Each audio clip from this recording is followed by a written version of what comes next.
Om Namo Bhagavate Vasudevaya.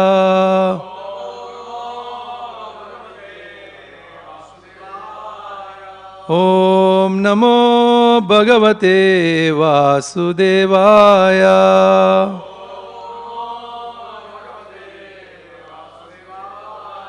Narayanam Namaskrityam Naram Chaiva Narottamam Devim Saraswatim Vyasa Tato Jayamudiraye Nashtaprayeshu Abhadreshu Nityam Bhagavata Sevaya Bhagavate Uttamashloke Bhaktir Bhavati Naistiki. Srimad Bhagavatam, Canto 10th,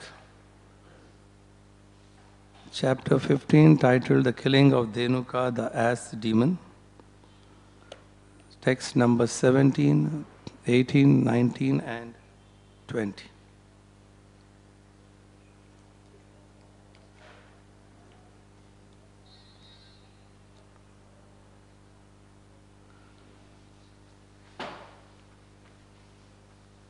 Padasamvahanam Chakruhu Kechit Tasya Mahatmanaha Apare Hata Papmana Vyajane Samavijayan.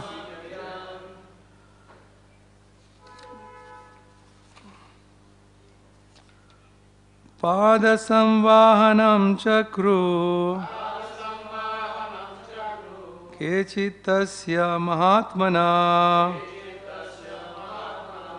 Aparehata Papmano Vajane Samavijayan. Padasamvahanam chakru Kechitasya Mahatmana Aparehata Papmano Vyajane Samavijayan. Padasamvahanam chakru Kechitasya Mahatmana Aparehata Papmano Vajane Samavijayan.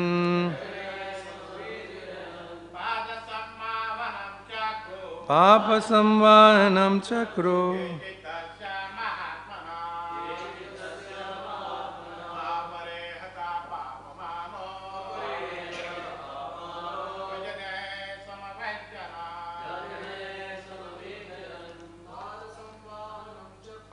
Padasamvahanam chakru Kechitasya Mahatmana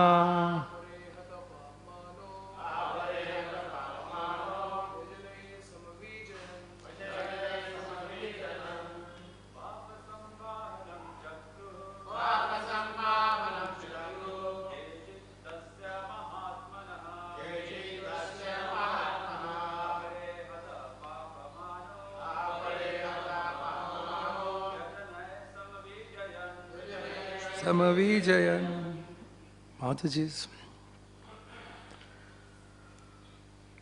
Padasamvahanam, the massaging of the feet. Chakruhu, did. Kechit, some of them. Tasya, of him. Mahatmanaha, great souls. Apare, others. Hata papmano, who are free from all sins. Vyajane, with fans.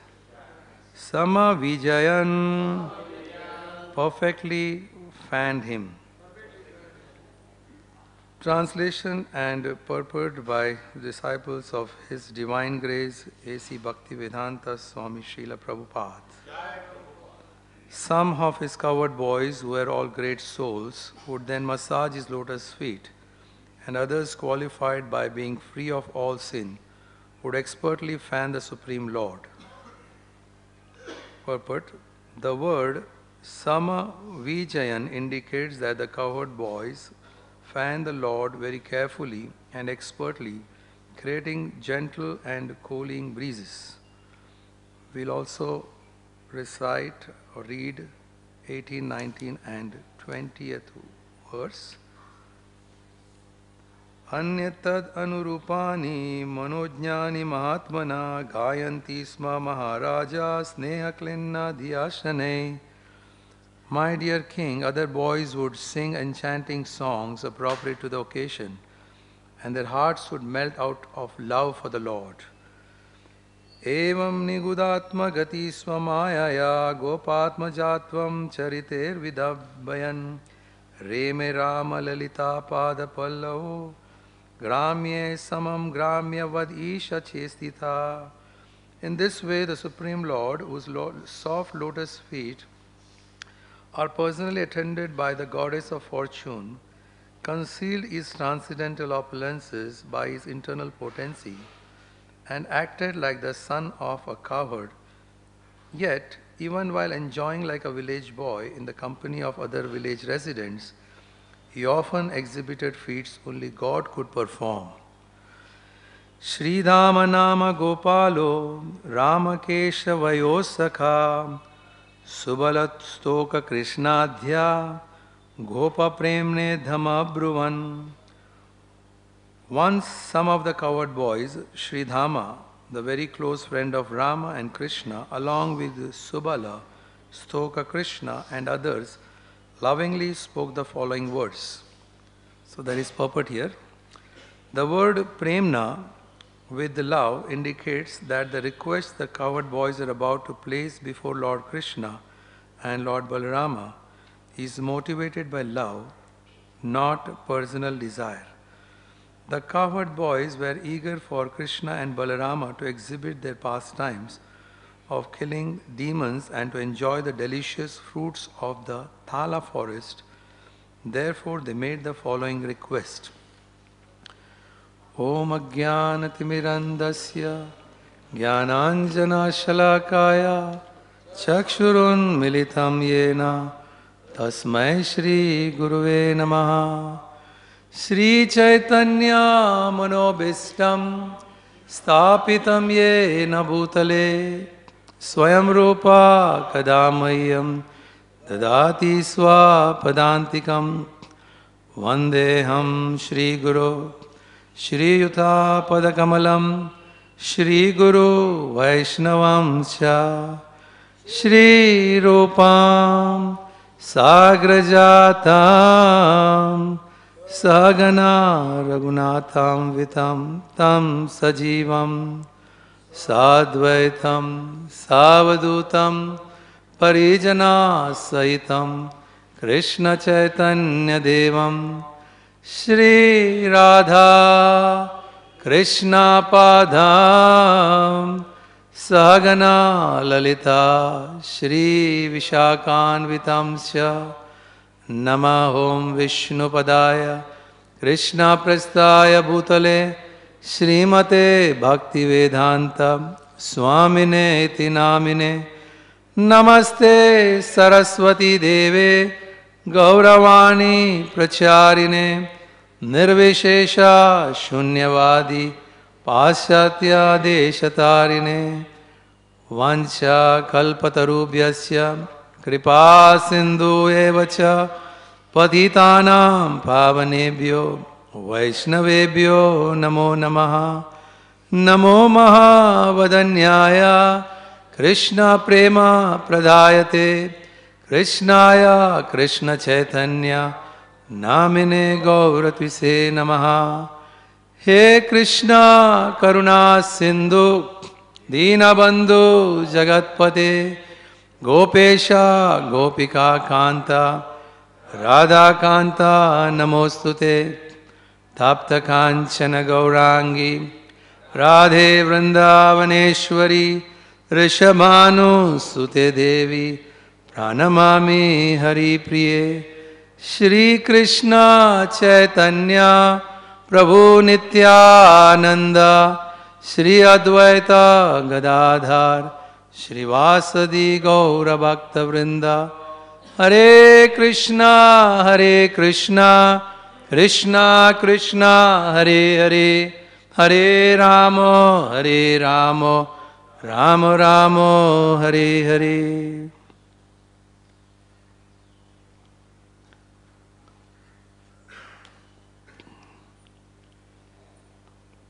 Hare Krishna. So in this chapter of Srimad Bhagavatam, killing of Dhenuka the ass demon, in these verses 17 to 20th, Sukadeva Goswami is giving description about what type of activities the cowherd boys had. In one sense, they look like very ordinary activities. Boys playing around, joking, laughing. But same time, these are not ordinary activities. They are very transcendental activities. Because we have no experience about transcendental activities, so it is very natural that we see it as ordinary activities. But then when we hear from Acharyas, we get an understanding that how it is not an ordinary activity. The Lord is very merciful. When He descends here, He can act the way He wants. But sometimes, or many times, He acts like an ordinary human being. So Bhagavad Gita says that avajananti ma mudha. But fools who don't have any understanding, they think the Lord is also an ordinary person. But same thing in Bhagavad Gita, again this avajananti word comes, bhaktya mam avajananti. So if you want to understand this subject, it is only through devotional service or in proper parampara. You are properly trained, then there is a vision to understand. Otherwise, it is very confusing. Like the Lord, He acts like an ordinary person. But sometimes just to draw this point, He also does supernatural activities to say that I am not ordinary. But then many times He also does immoral things, like stealing, lying, dancing with others' wives in the middle of the night in an isolated place. So many other things He does which apparently appears immoral. For us, it's an immoral thing. But then the Lord is Father of morality. So all dualities, they resolve in Him. So there is nothing like duality, because He is the Supreme Absolute. Everything comes from Him. So what is good and bad? Everything is good in Him. Isn't it true? Even when He kills someone, He liberates that person. So it is all good. He is all good, all auspicious, all pure. So but still for our intellect, our understanding, it is very difficult. Now we have understanding of this material world. We have sun, the moon, and the time, the trees and the birds and the flowers. But what we see is a perverted reflection of the spiritual world. How is it different? It is beyond our understanding. The sun is there, the moon is there, that means the time is there. That means there is day and night. But the time there is different from the time what we see here. Nothing deteriorates there. Here you keep anything in the course of time, it becomes dry. Even this flower will become dry, it will shrivel up. But there everything remains fresh forever. Forever, ever increasing. That's what we heard. A few days back when we heard the Bhagavatam class, how it is beyond understanding. One sense we say the Lord is infinite. Now how can the infinite increase? Infinite itself is infinite. We are finite is infinite, but the finite also, whatever capacity he has, the Lord can instill that love, but He is infinite. He is an ocean of Ras Vihari. So the relationships there is just feeling of love. In Kali Yuga, we don't know what is love. What to speak about feeling of love. So when there is a feeling of love, it is natural to express that love. So the activities is only you feel Krishna's love and you express love for Krishna. So all these activities, there is only pure love. The love is only making it act, and the love is going on increasing. Even simple activities, just massaging the feet, or just resting, or talking, or joking, or dancing. So this is about what they appear like human beings. But even the rose, the flower, the trees are bending down out of love to touch Krishna's feet when he's walking. The cows, the bees, the birds, they sing just love. Because they are feeling love of Krishna, they are expressing love of Krishna. So is this possible like this? There can be love like this? So this is not fiction. This is not fantasy. This is of imagination. There was one poet in the film industry, very old. He wrote like this, a poet, very, very hit. The song became so hit. So in this poetry, he was describing that I will take you to this place where there is no misery, there is no sorrow, there is only love and love and love. Now he wrote it like this, and everyone liked it, and people were. But when someone went and asked him, where did you get this idea from? He said, honestly, there is no place like that. This is just some words I have put it just to appeal. But that is how material consciousness can go to that level. Because you can't go beyond that. So all the feelings what we see in the spiritual world, it is beyond. So what does it mean that? Can we understand? Do we have an access to also that? Yes, Prabhupada was very confident. Once when Prabhupada was sitting with his devotees, followers, there was a painting of Krishna and Balaram, and the cows, and the cowherd boys, and the calves, and the forest, and the running. Prabhupada looked at the painting, and he looked at them.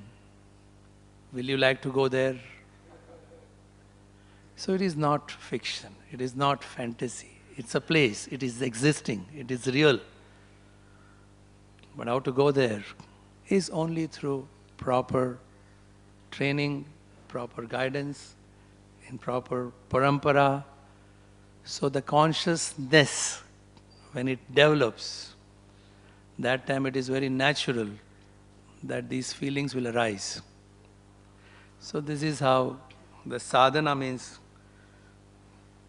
we pursue, we strive with this understanding that heart will become pure. So materialistic poets, they fantasize. For them it is a fiction. But spiritual poets, it is not a fantasy. It is real. So today happens to be the disappearance day of one such poet. He was not fantasizing. It was not fiction.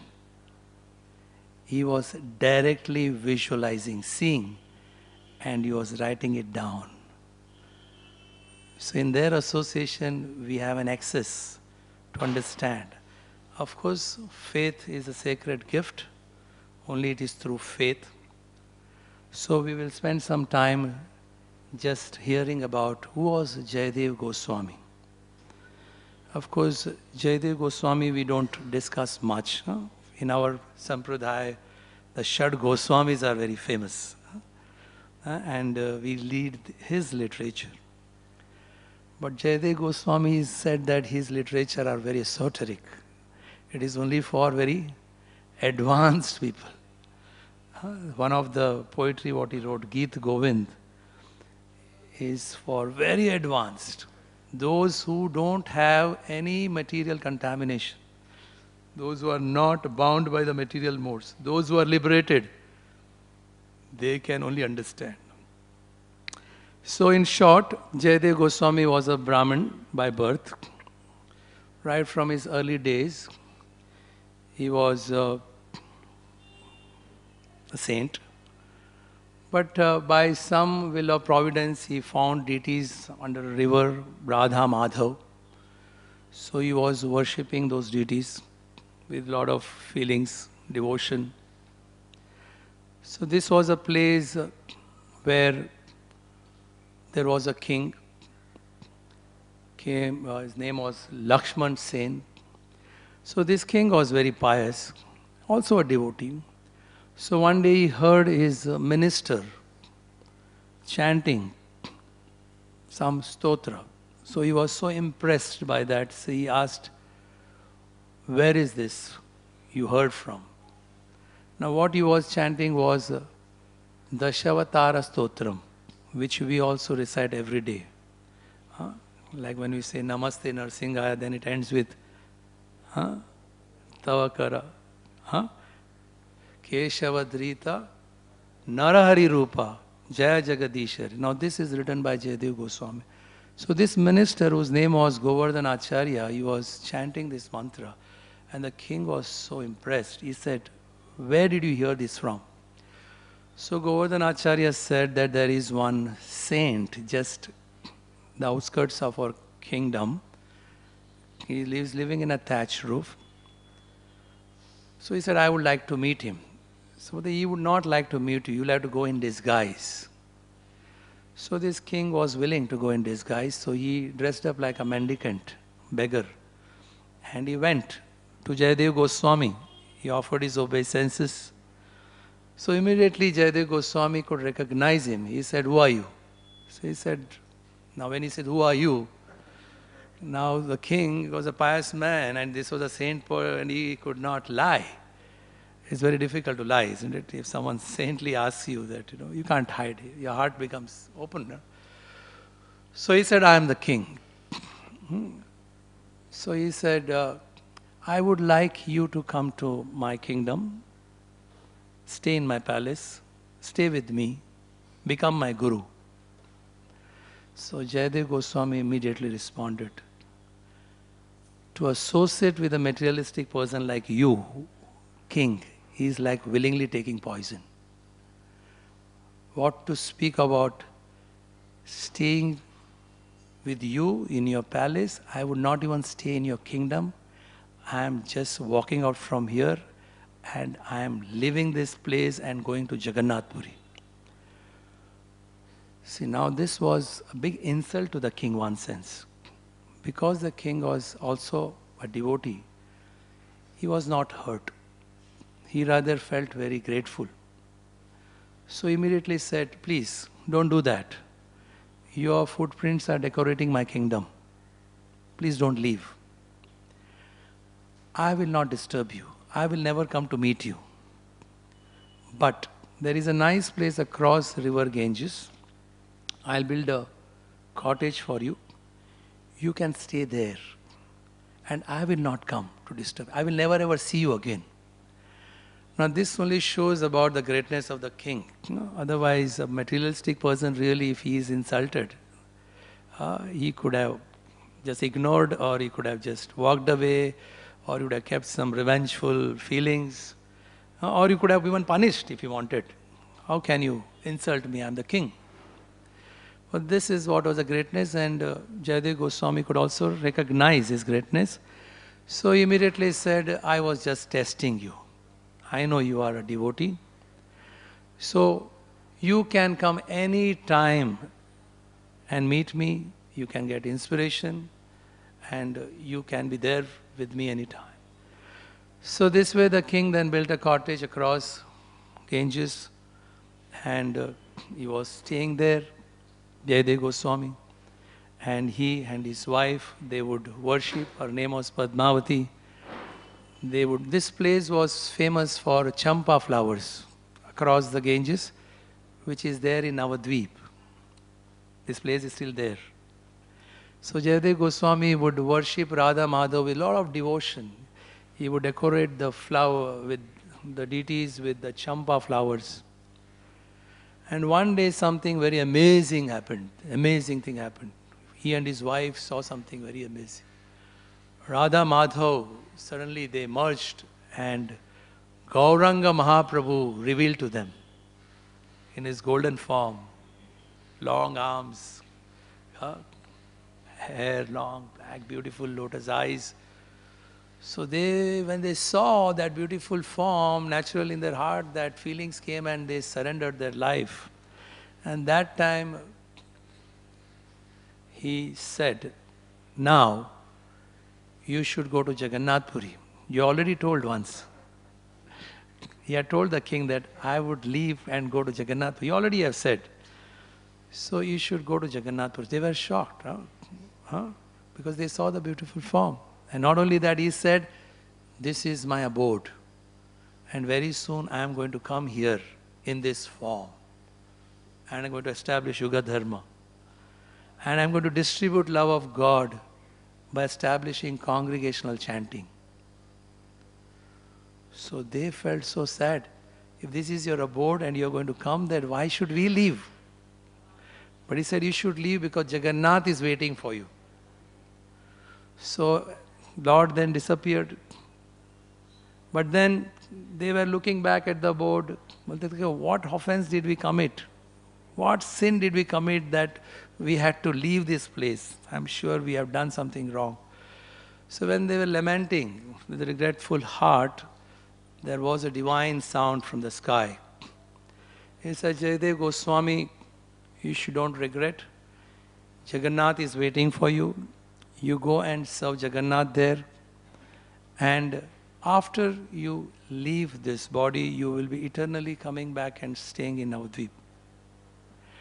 Because Gauranga Mahaprabhu, when he revealed him, he also gave him assurance, Jayadeva Goswami, you go there, and later in my life, when I take sannyas, when I reside there in Jagannath Puri, I will be hearing your Gita Govinda. So that was an assurance for Jayadeva. So Jayadeva Goswami went to Jagannath Puri and he stayed there with his wife worshipping. So one day there was an amazing thing again happened. Jayadeva Goswami would be deeply meditating. As I said, he was not like his consciousness when he was meditating deeply means he was visualizing the pastimes of Radha and Krishna. And he would pen it down. So one time when he was meditating like this in Jagannath Puri in his cottage, he saw one pastime where Krishna was begging from Radharani to please forgive me. And now Radharani was upset and Krishna was trying to pacify her and she was refusing. Then finally Krishna, he said, please forgive me. And he put his head at the feet of Radharani.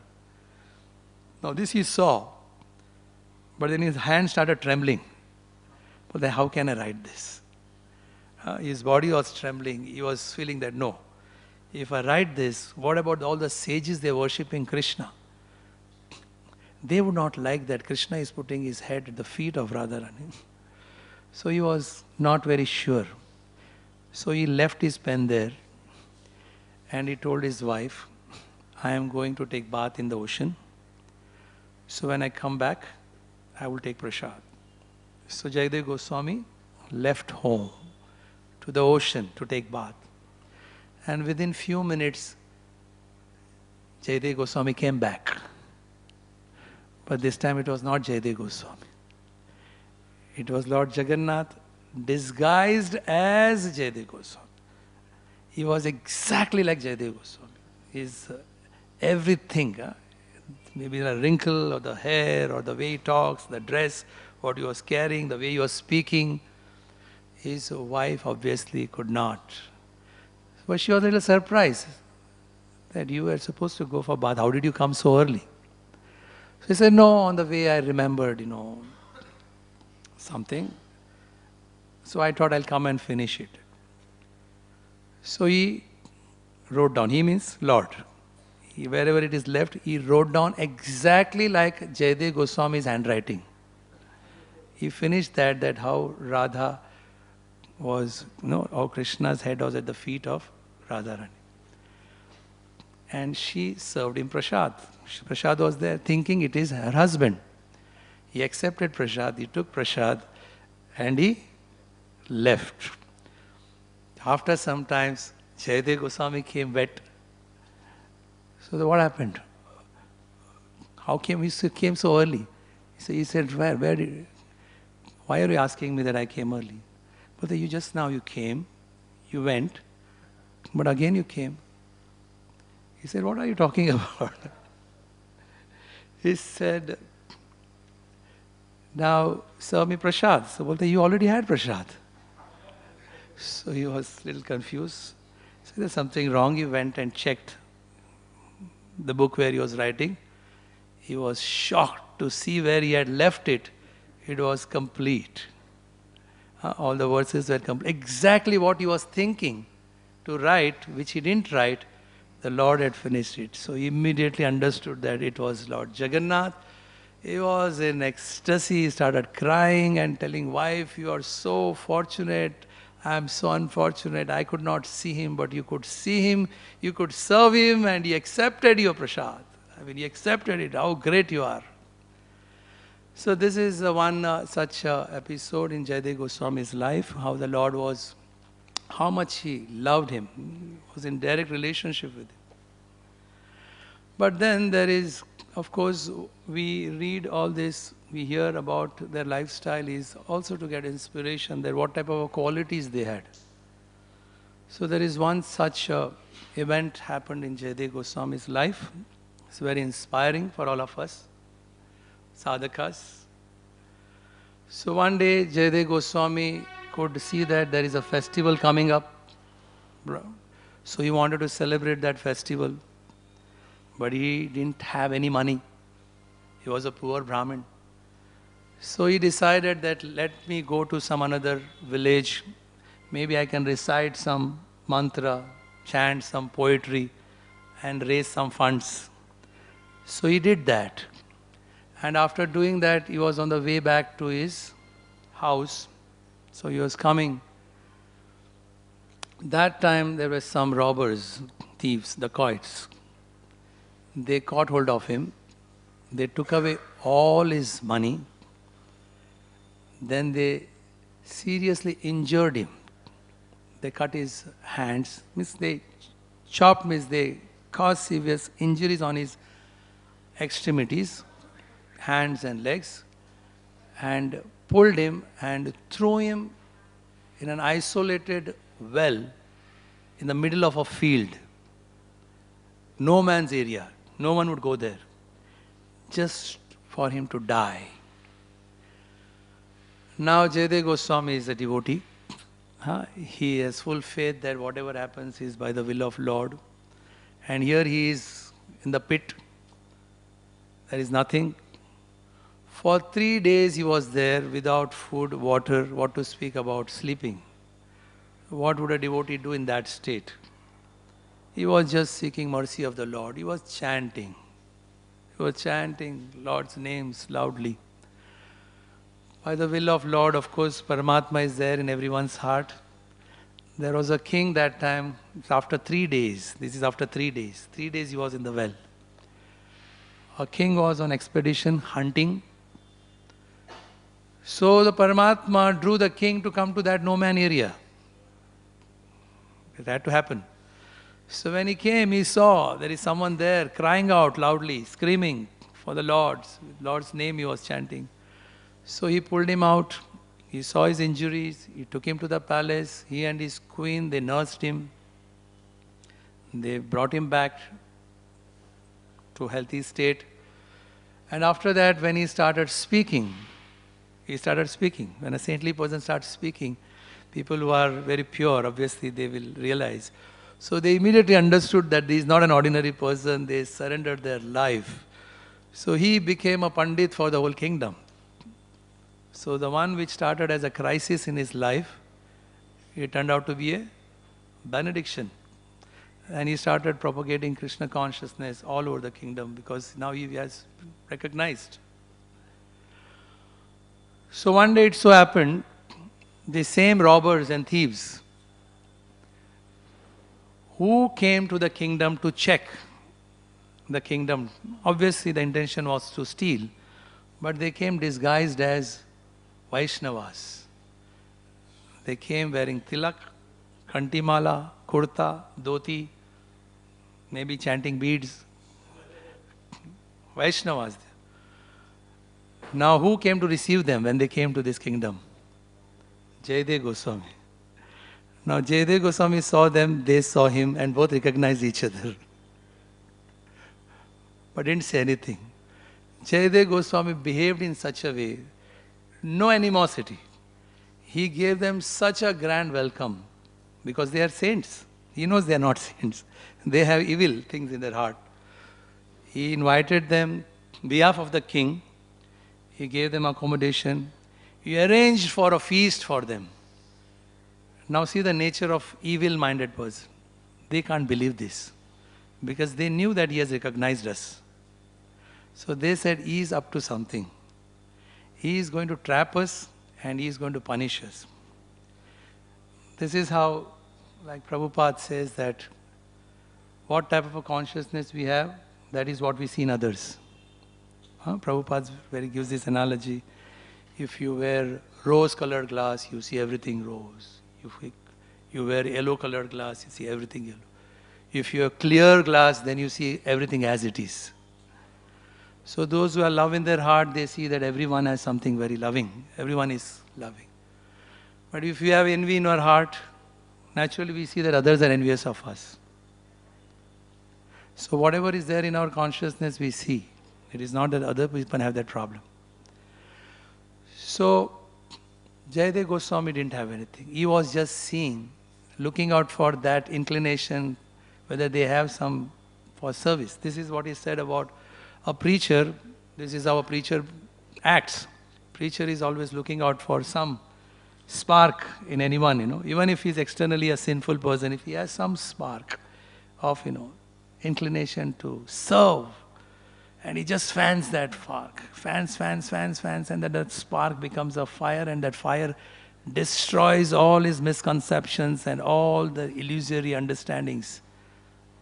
This is how a person does. So Jayadeva Goswami was very nice to him. But they didn't trust him because in the heart there was no trust for him because they themselves were cheaters. So they said, no, we can't stay here now. We are going. So Jayadeva Goswami was surprised. I have arranged for a feast. But still Jayadeva Goswami went to the king. He said, these saintly peoples have come. He didn't tell them anything about their truth. He didn't reveal to the king anything. So they are going now, so we have to reward them. So he gave them wealth, some gift. And not only that, the king arranged for a royal escort for these Vaishnavas. So these so-called Vaishnavas with evil mind in disguise, they were being escorted. And at one point where the soldiers were about to leave them, see them off. Now look at this. They still had evil mind against Jayadeva Goswami. So they said, now we want to tell you something about him. These people are telling the soldiers. Actually, we all were working together under one king one time. Now this is a lie. So it so happened that this man, Jayadeva Goswami, was an evil man. And the king knew about it. So he told us that you should give him capital punishment. So what we did is, because he was an evil man, so we cut his hands and legs and threw him inside a well. So you please tell your king, please watch out for this man. This is what they spoke to the soldiers out of envy, out of hatred, some feeling of, in spite of all this hospitality, but they could not. So when they said like this, something very amazing thing happened. It is said that Mother Earth can take burden of everything. It can take burden of the mountains, the Pacific Ocean, and all these things that Earth is taking burden. But she can't tolerate the burden of an untruthful person, someone who is speaking lie. So as soon as these so-called Vaishnavas, they spoke like this, the earth opened and they just went inside and disappeared. And the soldiers were shocked. Where have they gone? Obviously they didn't know what to do. They were gone out. So they came back and told the king. The king was shocked. So immediately he thought there is something which we don't know. So they called Jayadeva Goswami. Then Jayadeva Goswami had to speak the truth. He said, say it's like this. But what is there, I have forgiven them. Now this quality of forgiveness is not an easy thing. Bhagavad Gita, it says that of all the qualities of Brahmana has, the most prominent quality is forgiveness. Even Chaitanya Charitamrita, it said that forgiveness is like an ornament on the character of a Vaishnava. So Jayadeva Goswami was that type of a Goswami, was very pure, and he had this forgiveness nature, and there are several other different leelas, but his writings are so esoteric and very confidential that only people who are very pure can relish it. So this is what he wrote, Gita Govind, which is very famous, and the last 24 years Chaitanya Mahaprabhu, when he was in Jagannath Puri, he used to hear this from Ramanand Rai and Sarup Damodar, and he used to feel the separation, the love in separation for Krishna in the mood of Radharani.